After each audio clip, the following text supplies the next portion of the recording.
Top story, 5 soldiers are recovering tonight after a fellow brother in arms and co-worker opened fire at Fort Stewart. That suspect is now in custody, and military officials tell WSAV that he carried out the shooting with his own personal gun, not a military-issued firearm.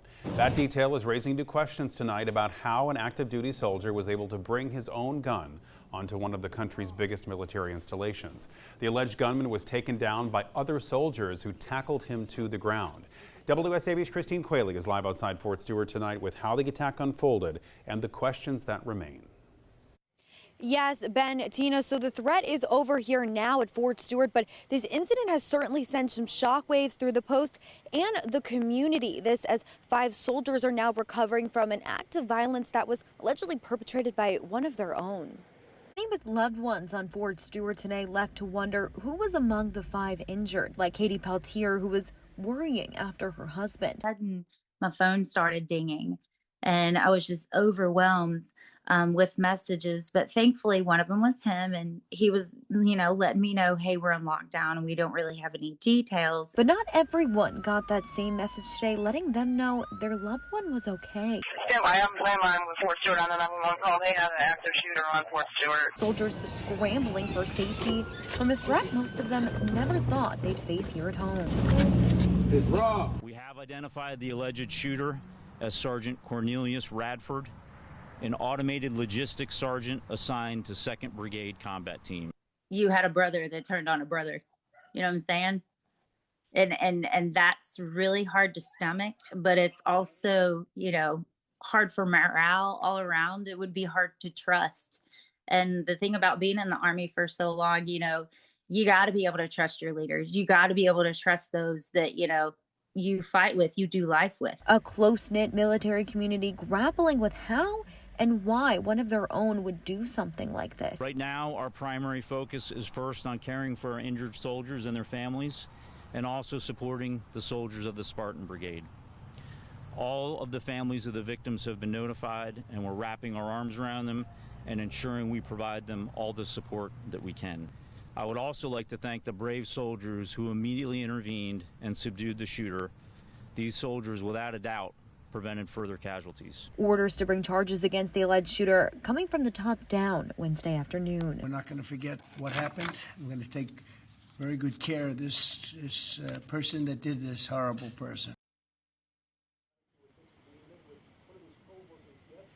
Right now, we're awaiting more on the condition of the 3 out of 5 soldiers who did require surgery, other than we know the fact that they're in stable condition. As for the suspect, Cornelius Radford, he is currently in custody with the Army Criminal Investigation Division. Reporting on Fort Stewart, Christine Quayle, WSAV News 3, on your side. Christine, thank you. Now, as Christine just mentioned, the victims were given a police escort to a hospital here in Savannah, not flown by helicopter. We want to bring in Storm Team 3 meteorologist Jeff Borick now, because weather conditions played a major role in that decision.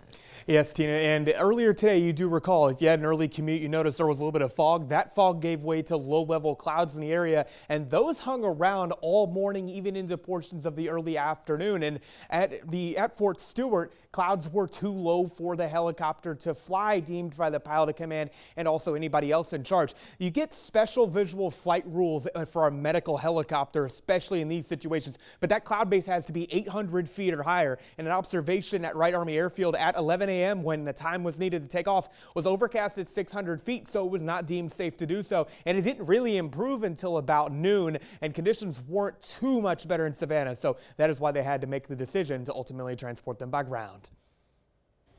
All right, thank you so much. Continuing our team coverage now is WSAV's Isabella Baez. She spoke to people who live near the post. They say they knew something was wrong the moment they heard the gunfire.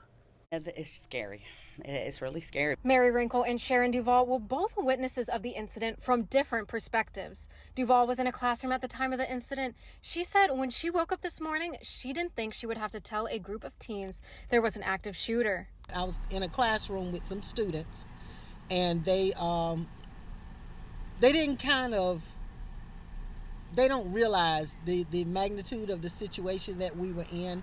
So I had to explain to them that we needed to be quiet. We didn't know who was outside, who the active shooter was, exactly where they were at on the base. Now, Wrinkle is a manager whose job is right around the corner from the main gate of Fort Stewart.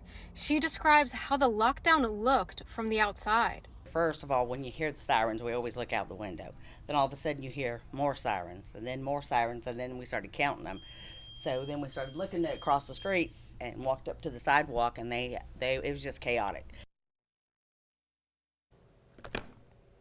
Now, as the investigation continues, Georgia lawmakers are reacting to the shooting, expressing shock, concern, and support for the soldiers and their families. We spoke to Congressman Buddy Carter, who represents the district that includes Fort Stewart. I know the military is a very stressful situation for a lot of people, and certainly we want to make sure that again, they have the resources and the facilities that they need in order to get the treatment that they need. Now, other elected officials are also weighing in. Georgia Governor Brian Kemp releasing a statement earlier today saying, quote, "We are keeping the victims, their families, and all those who answer the call to serve in our hearts and prayers. And we ask Georgians everywhere to do the same." And Georgia Senator John Ossoff telling WSAV today's shooting at Fort Stewart in Georgia is a horrific act of violence. Alicia and I send our prayers to those wounded, to their families, and to the entire Fort Stewart community in light of this terrible act. Local lawmakers are also responding. As State Representative Etna Jackson says, this is a sad day for our city, county, as well as our loved ones on the base. Please continue to pray for our soldiers. Well, we do have some breaking news now to share with you. This is some new video of the man accused of shooting 5 fellow soldiers at Fort Stewart today. So we want to show you that video just into the WSAV newsroom of 28-year-old Sergeant Cornelius Radford being brought into the Liberty County Jail. This is for booking. We are working to learn more about his charges and to get a new mugshot that they took tonight. Again, this is the man accused of shooting 5 of his co-workers around 11 this morning on Fort Stewart with a personal gun, according to authorities, not a military-issued firearm. We will keep you updated on air and online as we learn more.